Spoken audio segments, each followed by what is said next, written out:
हरे कृष्णा। कैसे हैं आप लोग? मैं doctor Poonam Singh, founder of योग मंथन।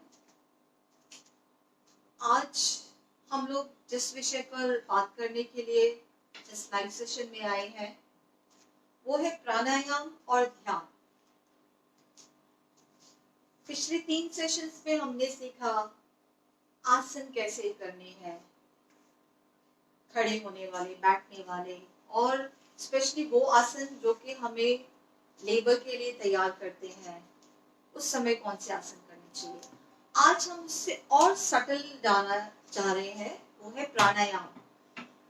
आउट ऑफ द 8 रंग्स, जो आपके 8 लिम्स हैं, जो हमें महर्षि पतंजलि ने बताए हैं, यम, नियम, आसन। आसन तीसरा लिम्ब था, तीसरा रंग था। प्राणायाम चौथा। यम, नियम, आसन, प्राणायाम, प्रत्याहार, धारणा और ध्यान। ध्यान 7वां अंग और समाधि उसका 8वां अंग।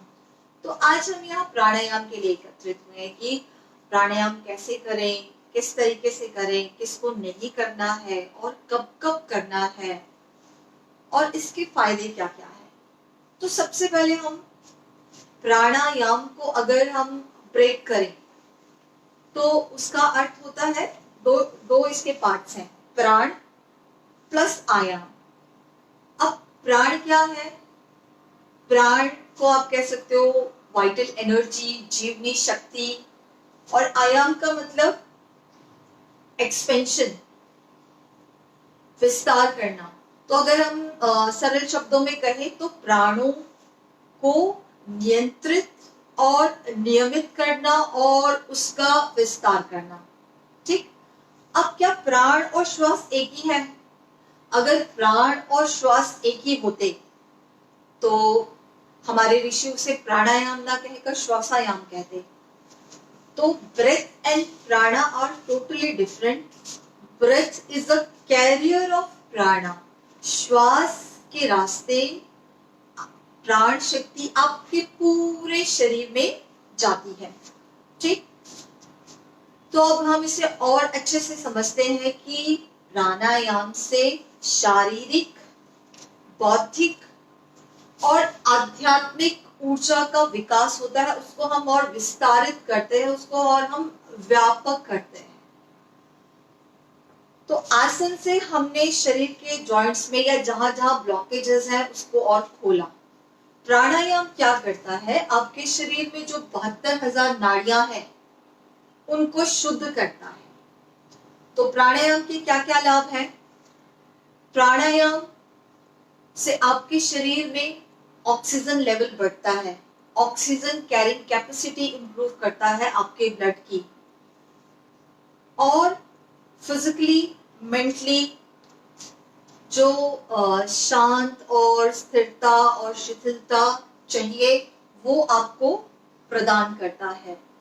इसके मेडिकल बेनिफिट्स तो बहुत सारे हैं। सबसे इंपॉर्टेंट है कि ये आपके बॉडी से वेस्ट मटेरियल है उसको बाहर थ्रो करता है। 2 ही वे से हमारे शरीर से अशुद्धियां बाहर जाती हैं, एक जल से और एक आपके श्वास से। तो जब हम सांसों को भरते हैं, छोड़ते हैं, खाली करते हैं, रोकते हैं, तो उसके द्वारा एक तो शरीर में प्राण शक्ति का विकास होता है, दूसरा एक्सहेलेशन से बॉडी से सारे टॉक्सिन, सारे वेस्ट फिजिकली एंड मेंटली, यानी कि शारीरिक और मानसिक विकार दोनों आपके बाहर जाते हैं। प्राणायाम के 3 घटक हैं, 3 इंपॉर्टेंट बिंदु हैं। सबसे पहला पूरक। पूरक मतलब होता है श्वास को अंदर भरना, और रेचक। रेचक मतलब एक्सहेलेशन, श्वास को बाहर खाली करना। और तीसरा है कुंभक, holding of breath, retention of breath, either inside अंतः कुंभक और आउटसाइड यानी कि बाह्य कुंभक। तो जिस में पूरक, रेचक और कुंभक हो उसी को हम प्राणायाम कहते हैं। अब इसमें सावधानियां क्या क्या रखनी है आपको?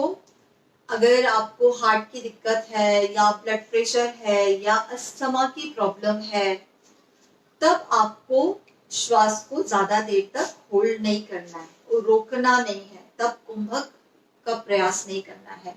प्राणायाम करते हुए कभी भी बहुत ज्यादा बॉडी को पुश नहीं करना है, हिंसा नहीं करनी है कभी भी, चाहे आप आसन कर रहे हैं चाहे प्राणायाम कर रहे हैं।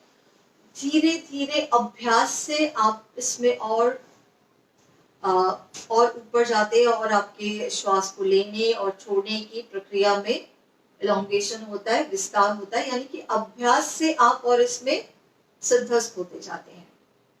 ठीक, प्रेगनेंसी के समय, गर्भावस्था के समय आपको श्वास को रोकना नहीं है।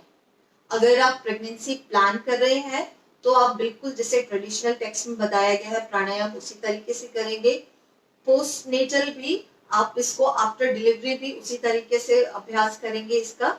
बस कपालभाति जो क्रिया है वो अगर आपकी नॉर्मल डिलीवरी है तो उसको आप 2 महीने बाद करेंगे, और अगर आपका सी सेक्शन है, सिजेरियन है, तब आप इसको 6 महीने बाद करेंगे अपने डॉक्टर की सलाह लेने के बाद।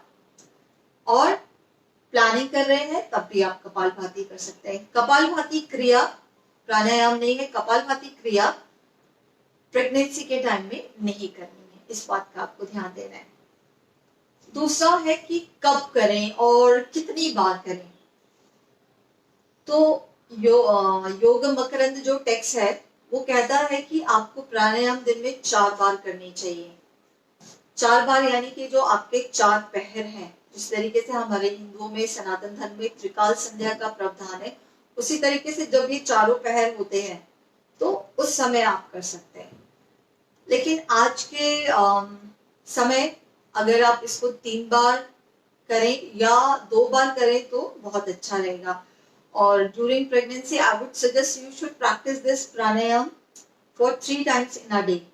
और इसको आपको रोज करना है, ऐसा स्किप नहीं करना है। ये कोई ब्रीदिंग एक्सरसाइज या ब्रीदिंग प्रैक्टिसेस नहीं है, ये उससे और डीप इसका बेनिफिट है आपके लिए भी और आपके होने वाले बेबी के लिए। और जो बेबी प्लान कर रहे हैं, आजकल आप जानते हैं इनफर्टिलिटीज के केसेस इतने ज्यादा हैं और उसका एक मेन रीजन है स्ट्रेस। तो योग का जब आप अभ्यास करेंगे आसनों का और प्राणायाम का, तो वो आपके तनाव को कम करता है और आपके कंसेप्शंस के चांसेस को बढ़ाता है।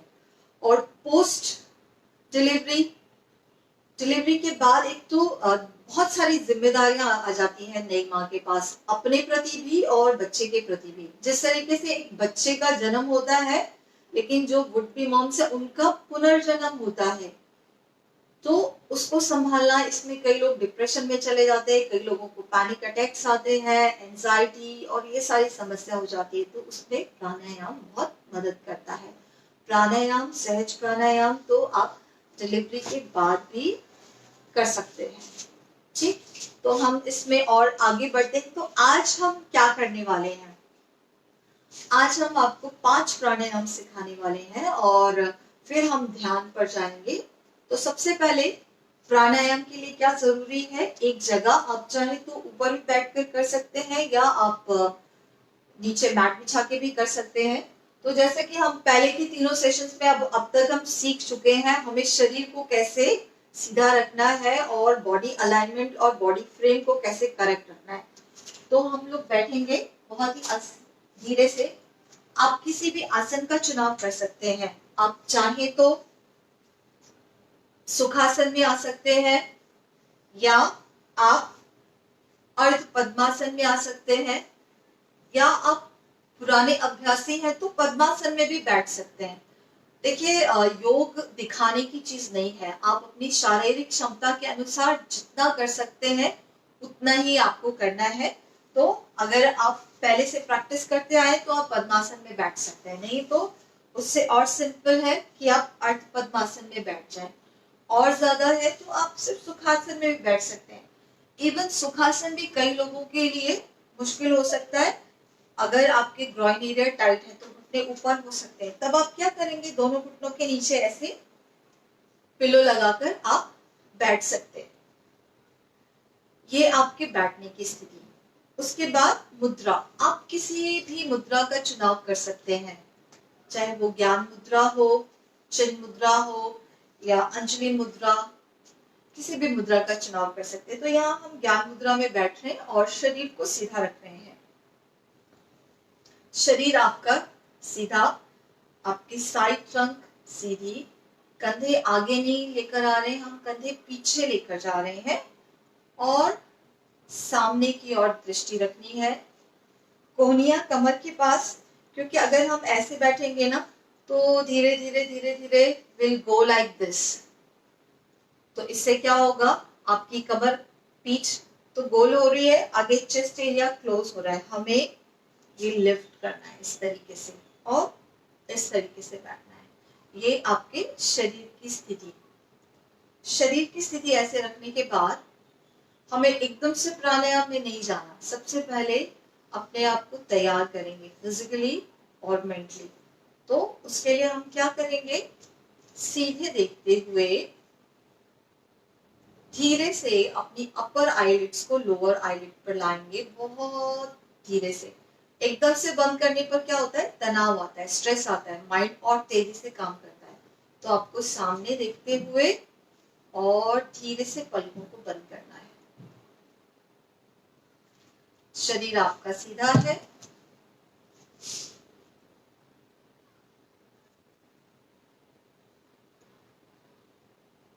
आंखें कोमलता से बंद है।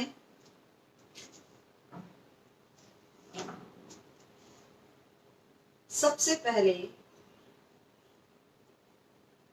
ब्रीदिंग पर फोकस करिए। चिन को पैरेलल रखेंगे ग्राउंड के, या थोड़ा सा नीचे कर सकते हैं। So follow your natural inhalation and natural exhalation. श्वास अपने आप जैसे अंदर आ रही है, आने दें, जा रही है, जाने दें। आपको लंबा गहरा ना सांस लेना है ना खाली करना है, सिर्फ और सिर्फ श्वास को देखते जाना है।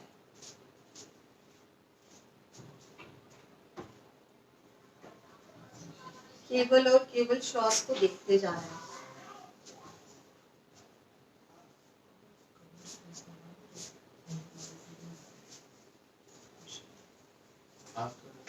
इससे आपका मन शांत और शिथिल हो जाएगा।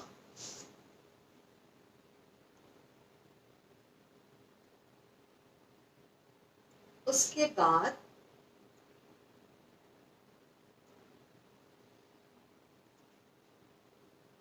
आप देखेंगे और भी श्वास धीरे धीरे छोटी होती जा रही है और आपके विचार कम होते जा रहे हैं। जो पहले थाउजेंड्स ऑफ थॉट्स आ रहे थे वो और धीरे धीरे धीरे धीरे मिनिमाइज हो रहे हैं। तो इस तरीके से शुरू करना है। अगला है हमारा यौगिक ब्रीदिंग या चेस्ट और एब्डोमिनल ब्रीदिंग। तो उसके लिए आंखें खोल लें और देख लें कि क्या करना है।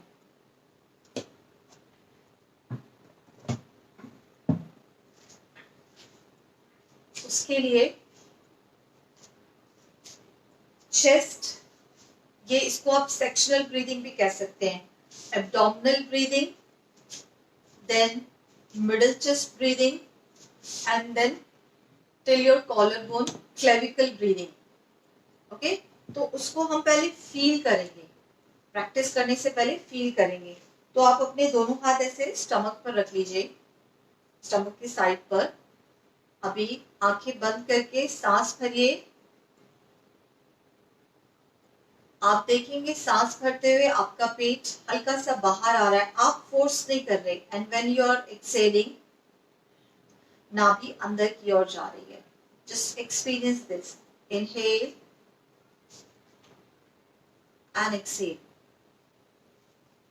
Okay, now open your eyes. हम ऐसे अपनी फिंगर्स को अंदर की ओर चेस्ट के साइड में रखेंगे so that we can feel the chest expansion. Now we will inhale and exhale.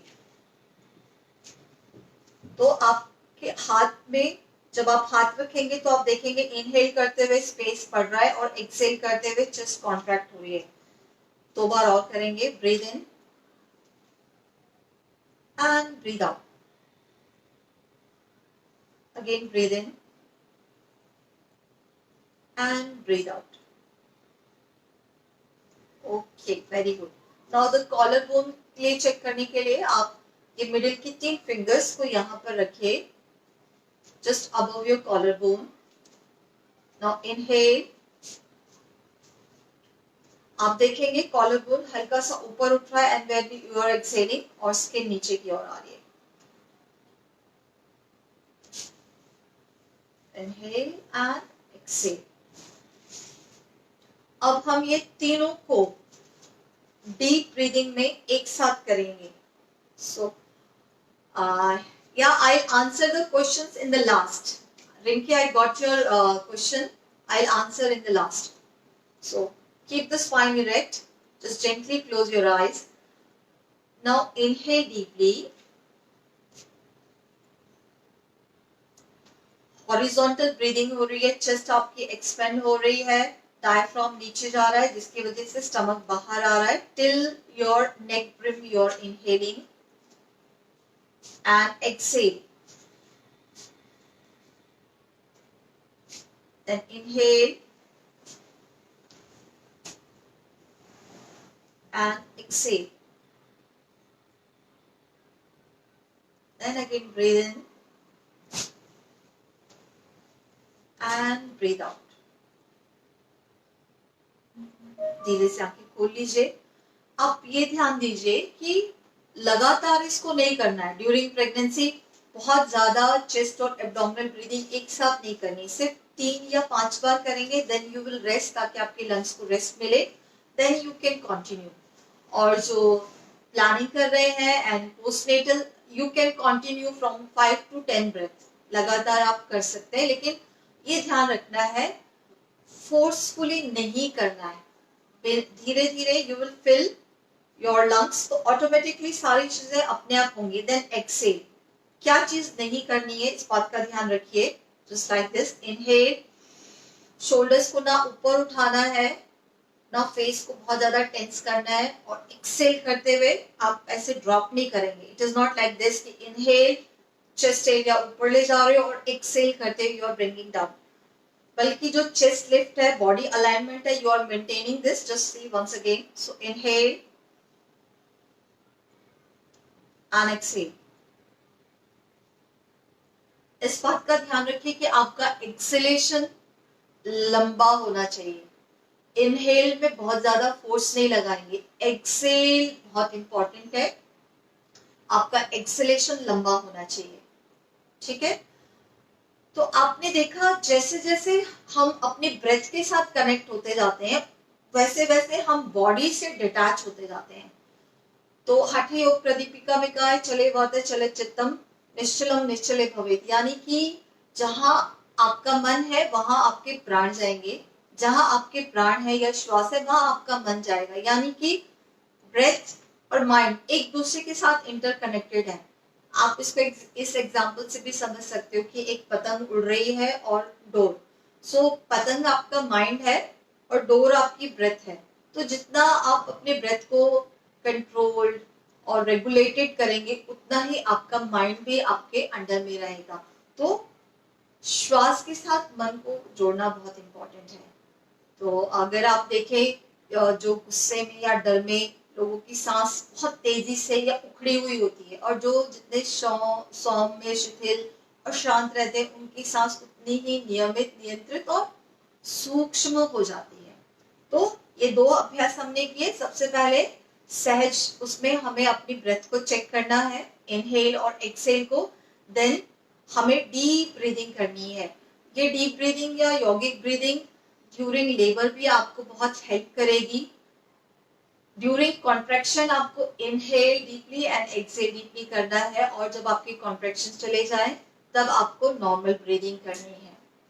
सिर्फ और सिर्फ ब्रीदिंग पर फोकस करके या प्राणायाम करके आप अपने वेट को मैनेज कर सकते हैं, आप अपने ब्लड प्रेशर को, हार्ट को रेगुलेटेड रख सकते हैं, आपका ऑक्सीजनेशन लेवल आपके लिए और आपके बेबी के लिए अच्छा होगा, स्किन, आईज और n नंबर ऑफ बेनिफिट्स हैं when you are practising the प्राणायाम।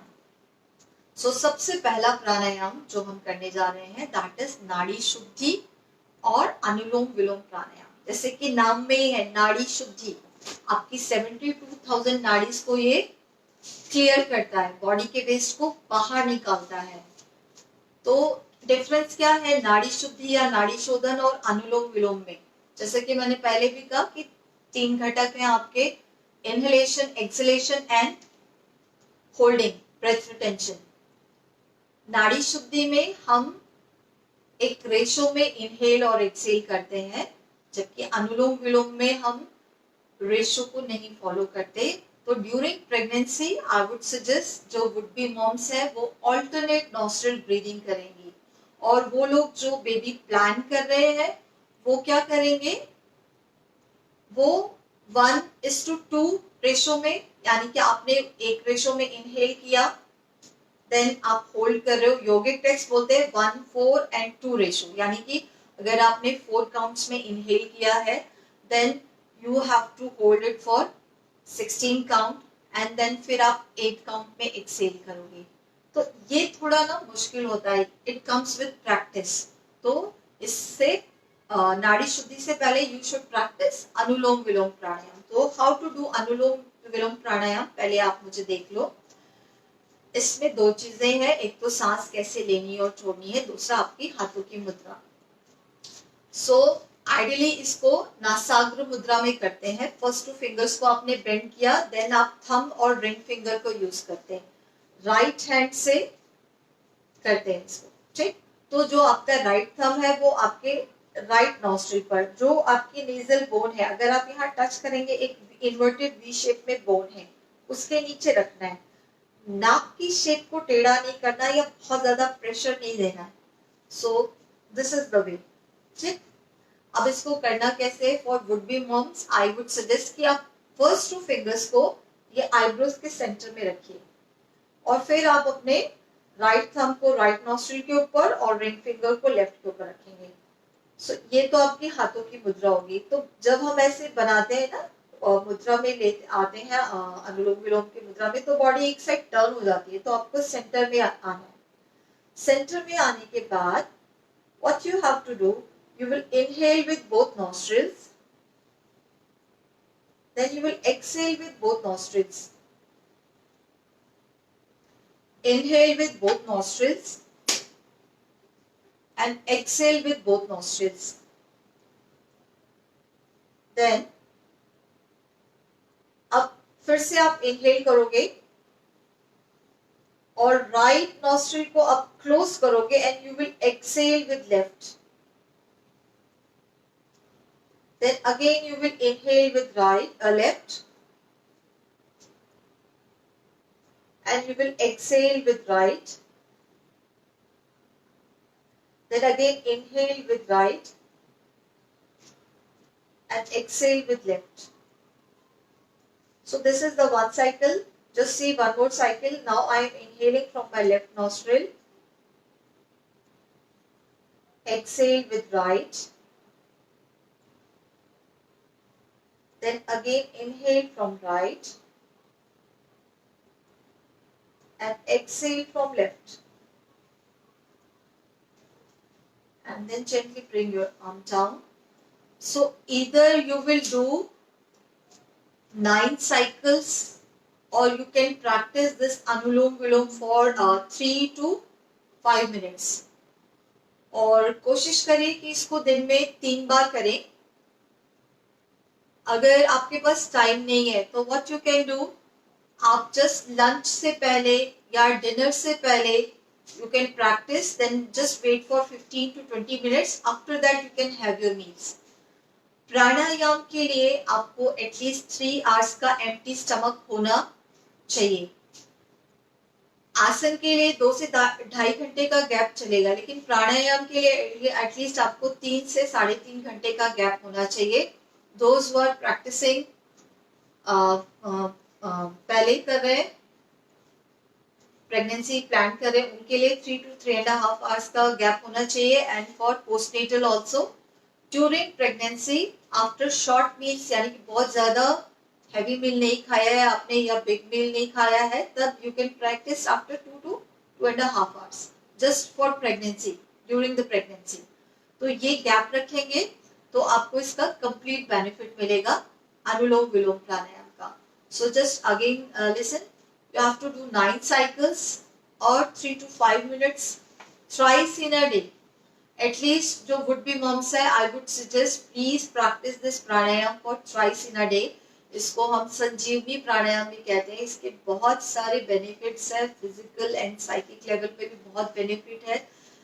सबसे पहले तो ये आपको मेंटली प्रिपेयर करता है for your labour, that is very important.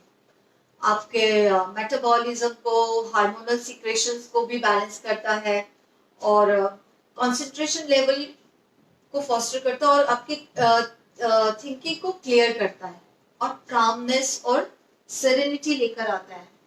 So that is very important.